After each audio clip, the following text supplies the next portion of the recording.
Hey guys, Sean Bougie, surplusfundsriches.net, and it is very important you guys understand the importance of checking deeds. And when I say deeds, I mean deeds that transferred ownership of the property from one person to the other. Because the person that's entitled to the surplus funds, overage, overbid, whatever you want to call it, excess proceeds, the person that's entitled to that money is the last owner prior to the sale. Now, person being foreclosed upon or listed in the foreclosure records may not be the last owner prior to the sale. I know nobody else is talking about this. You guys need to know the truth because they're trying to gloss over it and sound like you don't have to do any work and that this is a get-rich-quick deal and you're in and out and everything's great. No. First of all, you need to check debt. Bank of America's foreclosing on the house if it was a mortgage overage, and there was a second mortgage through PNC or someone else, or there was a lien against the property or mechanics lien, something like that. That is kicked out at the foreclosure against the property. It's not kicked out against the overage. Creditors that were in line and in place, including, by the way, judgments recorded in the same county as where the house was, all of those guys have a priority claim to the overage in front of the owner. So if you don't know if there's debt or not, you're promising an owner you can get money out, and you're not going to be able to get the money out.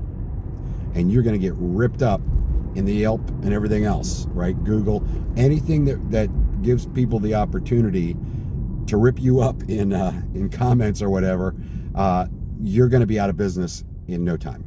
Okay, that's part of it. The other thing is you're promising something you can't deliver, and you're not offering anything of real value here because you didn't actually do the research. You got a list, called the person, put a deal together, threw it against the wall, hoped it stuck. Okay. You're not doing anybody a favor. You're going to look like an idiot, and you're chasing stuff that you can't even make money off of. So why are you wasting your time? Well, the reason is you've been told by idiots online, sorry, it's the truth, that you don't have to check debt. Check debt. If there was additional debt, it still has a priority claim to the overage in front of the owner. Period. The end. Prove me wrong. Show me the statutes that say I'm wrong. Do it. Look them up. Look on NOLO, something like that. You can look up statutes with the county, with the state, whatever you want to do, look up the statutes, and you will see they make provisions for creditors, okay, or anyone that's in line, who was in place prior to that foreclosure. They have a priority claim. IRS tax liens, state tax liens, mortgages, equity lines, liens, mechanics liens, bondsman's deeds, all kinds of crazy stuff is in line. The other thing, though, that I want to get back to here is deeds. A deed of ownership could be called a general warranty deed, special warranty deed, just a plain deed. That is going to have a grantor and a grantee, and you use the register of deeds online to find that. I did a full training where I actually show you guys how to do this. Go to our site, subscribe to this channel, and you'll be able to get to an hour training that actually walks you through what you got to do in this business. It's not get rich quick. You can make a lot of money, but you've got to do this right, okay? A deed of ownership has a grantor, someone who owned it prior to, and a grantee, someone who got it. If you see a deed that transferred ownership prior to the sale, that last owner prior to the sale is the one who's entitled to the money. So you got to look that up. Now, here's where it's important. People go, okay, whatever. I don't see another deed transfer. I don't need to check stuff. Wrong. So deeds can transfer, for instance, if there's two people on the deed and it just has the two people listed, they each have 50% ownership.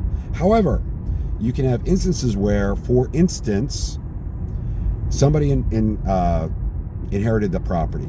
3 kids, listed all 3 of them at the time of the inheritance. One of the kids said, you know what, I don't want to be involved with this house anymore. Hey, would you buy me out? And they sold their 1/3 interest to one of the other persons.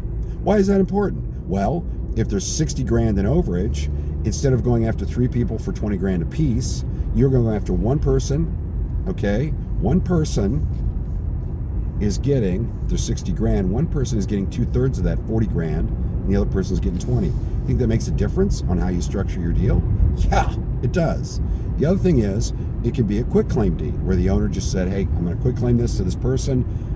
You've got it. If you don't even check for that, you don't know that ownership transferred, and you're going to be trying to put a deal together with someone that didn't own the home at the time of the sale, because you're going out off of tax records, which could be incomplete or not updated during the time of the foreclosure. Very frequently happens. Or mortgages where someone owned it, had a mortgage. It took the bank a year It's taking the bank a year to actually foreclose on them. They're moving more quickly these days, 6 months, 9 months. But let's say it takes a year. They transferred it, they quitclaimed it to somebody else. You don't know that. You're going after the person that had the mortgage, not the person that owned the home. Ownership and debt are two different things when it comes to a home. Get it into your head. You got to check the debt. The last one I want to bring up, and this happens more frequently than you might think, particularly in the southern states or retirement states, is life tenancy deeds. And what that is, for instance, let's say my parents wanted to move to Florida and I wanted to buy them a house, okay? I bought the house. I've got 4 other sisters and brothers. I don't want them to get it when my parents pass because I bought the house. So it's a life tenancy. You see this more often than you'd think. Life tenant is my mom and dad. Let's say I gave it to my mother and father. Are they life, or my dad? Let's make it easier for me. I gave it to my dad as a life tenancy. What that means is it is his house in every way while he's alive. He's the life tenant. When he passes, I am what's called a remainder man, even if I'm a woman. A remainder man. It will pass from my father, in this instance, to me at his death. Automatically, all I got to do is show a death certificate to the county, and I'm done with that, okay?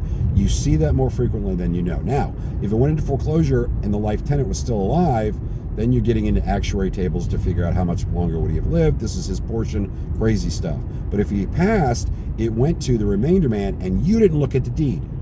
You didn't look at the deed. You don't know because the foreclosure listed the owner at the time of the sale if it was a tax sale, right? Hopefully, if they had it updated during that time period. But the last one they probably had on their rolls, on their tax rolls, was the life tenant because he actually owned the property at the time. So that's the person listed. But what you don't realize is he passed and you're going, oh man, I got to go through estates. I got to go through. If you open the deed and read the deed, you know, I don't have to open anything. It transferred at his death and he died prior to the foreclosure. So full ownership transferred, boom, right to the remainder man at the time of his death. Guys, read the deed.